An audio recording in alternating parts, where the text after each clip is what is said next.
This is Earl Crag, a long ridge of high ground rising above the village of Cowling in West Yorkshire. The highest point here reaches around 353 metres above sea level, close to Wayneman's Pinnacle. The crag forms the western edge of a steep escarpment, shaped from ancient sandstone known as the Addingham Edge Grit. Over millions of years, softer rocks around it eroded away, leaving this tough cap of gritstone standing proud above the valleys. Below the crag, the ground slopes away sharply. Landslips have scarred the hillside over time, as parts of the softer ground gave way under the weight of the cliff above. Great blocks of sandstone have broken free from the edge, tumbling down the steep slopes and scattering across the hillside below.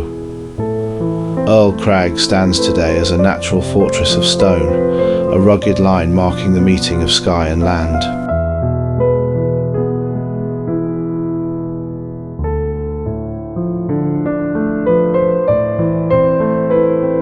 At the eastern end of Earl Crag stands a small tower overlooking the villages of Cowling and Sutton-in-Craven. It was erected by James Lund supposedly as a monument to Queen Victoria's Golden Jubilee in 1887. But locals are said to have named it the Ethel Tower, which may have referred to a daughter of Lund's, or as I like to think as a bit of local humour, since the Eiffel Tower was being built in Paris that same year. Constructed in dressed stone, the tower is square in plan, with a plinth at its base and corbelled battlements crowning the top. Inside, a spiral staircase of 39 steps rises to a small viewing platform.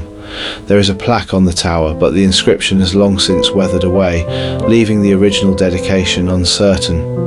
The location on the end of the crag was said to have been selected so the tower was visible from Lund's home Malsey Hall, which was built for Lund in 1866, located in the valley below.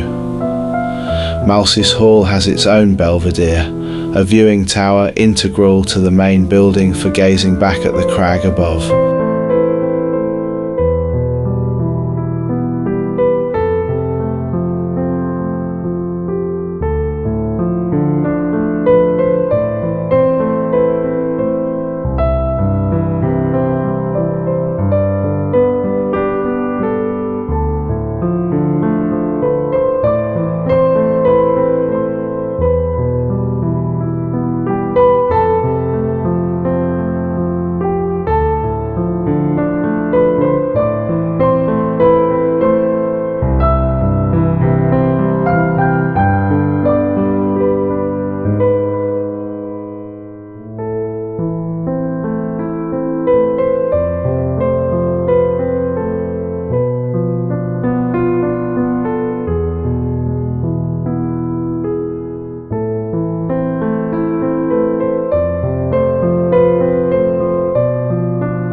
At the western end of the plateau on top of Earl Crag stands Wayneman's Pinnacle, sometimes historically referred to as Wayneman's Monument.